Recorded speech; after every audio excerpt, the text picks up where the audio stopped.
Now this right here is not your typical gaming device. This system right here has no CPU, no RAM, absolutely no internal storage, but at the same time presents probably the very best and fluid game playing experience on the market today. Because in reality, this really isn't a gaming device, it's simply a portable little TV. What makes it a gaming device is the Switch-like form factor in which you could slide on some Joy-Cons. And then you can use this to stream games directly from your Xbox, PlayStation 5, high-end gaming PC, really whatever you want. And no, this doesn't use Wi-Fi to stream, it doesn't use Bluetooth, it actually uses 60 gigahertz wave technology, which is able to transmit data at 3.96 gigabits a second, giving us a rated latency around 2.5 milliseconds. And obviously with this being such a unique device, there are a list of pros and cons which we will be diving into right after I thank Linode for making this video possible. If you're looking to host web applications, websites, servers, anything you need,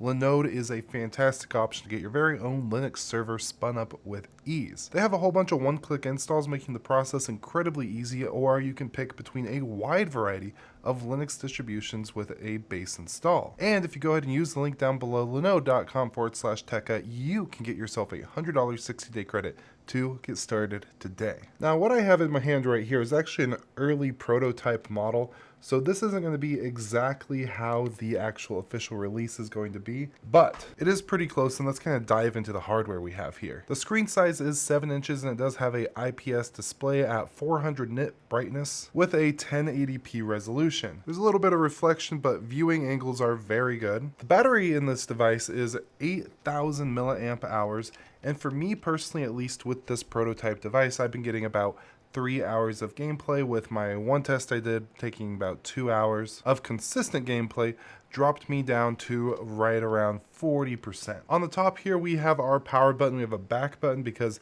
even though it is basically just a TV, there is a menu system with some options. We have volume up and down, which by the way, it does get pretty loud and the speakers do sound rather nice.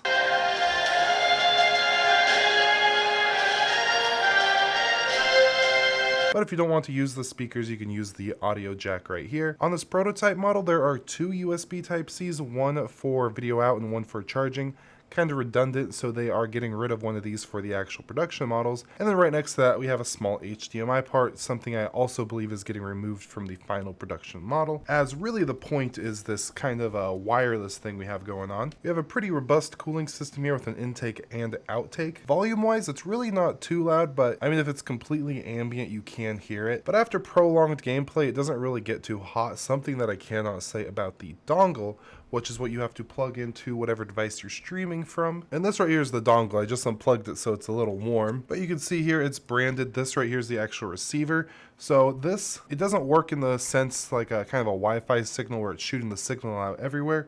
It works best when this part right here has a direct line of sight with this right here. You can slightly cover it up a little bit and you should be fine, but like the most useful way to use this device in my opinion is like wanting to play a AAA title handheld in your bed off of your gaming PC. Let's say you're laying in bed and you kick your knees up and you're kind of resting it there.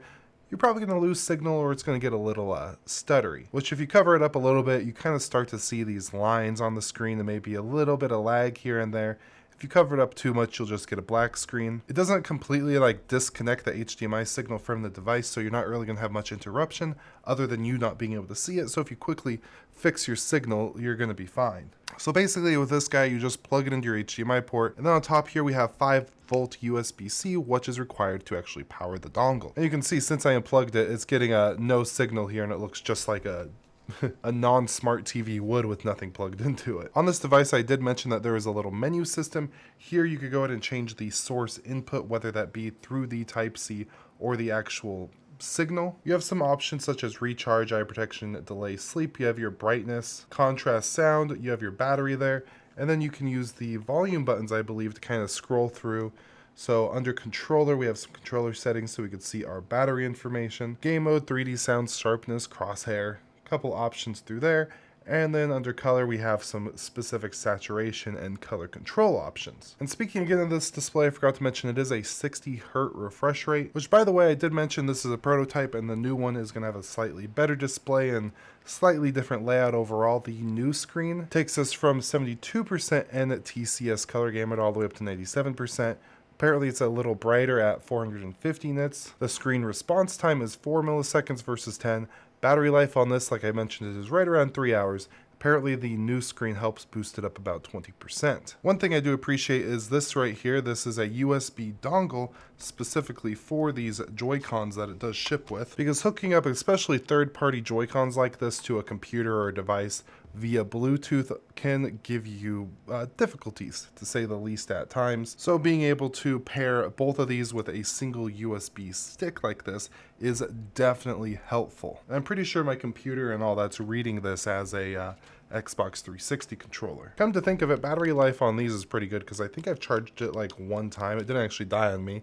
I just plugged them in and I haven't really had to charge them. So that's always a benefit. And this video, actually, I've had this thing for about 2 weeks or so. And it initially took me a while to get everything set up because I was having a real hard time connecting these with Bluetooth.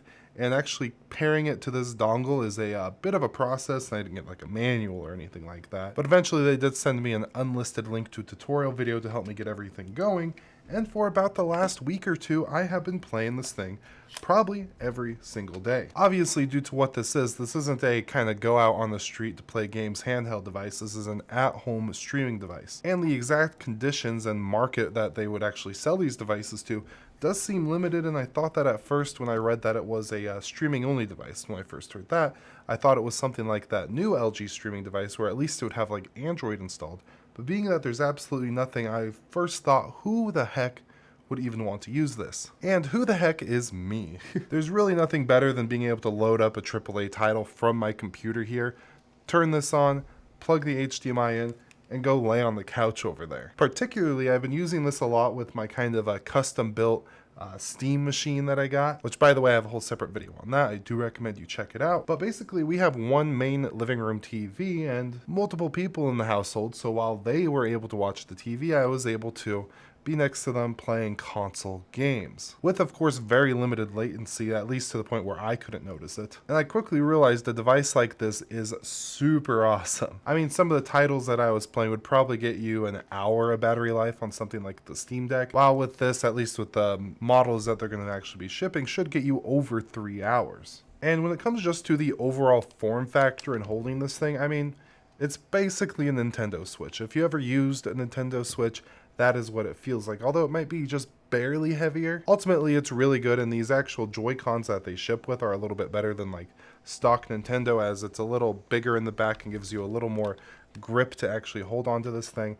And the 7-inch screen looks amazing. At least the main thing I've been playing is like PlayStation 2 emulators off of the Steam machine thing I got going on. And with 2x scaling, it looks remarkable. Now, this is a prototype device, so kind of take what I say here with a grain of salt, but at least this one isn't really built the best. I mean, we got some wiggle right here off of this Joy-Con. This side doesn't do that. And there's just oh so barely a little bit of a screen bleed right here. But again, prototype, I bet the actual production models will have those issues. And actually, I'm really surprised I just noticed this while recording. There's a spot to screw like camera accessories and tripods and things like that. I mean, it's your standard screw size. So you technically could like pop this on something, throw these off, and use this as like a wireless mounted TV in a production environment. So it's really cool stuff, and I'm really curious to see what people are going to be thinking about this in the long term. The question for you guys is, do you see a use for something like this, a streaming handheld gaming device that doesn't really have anything built into it?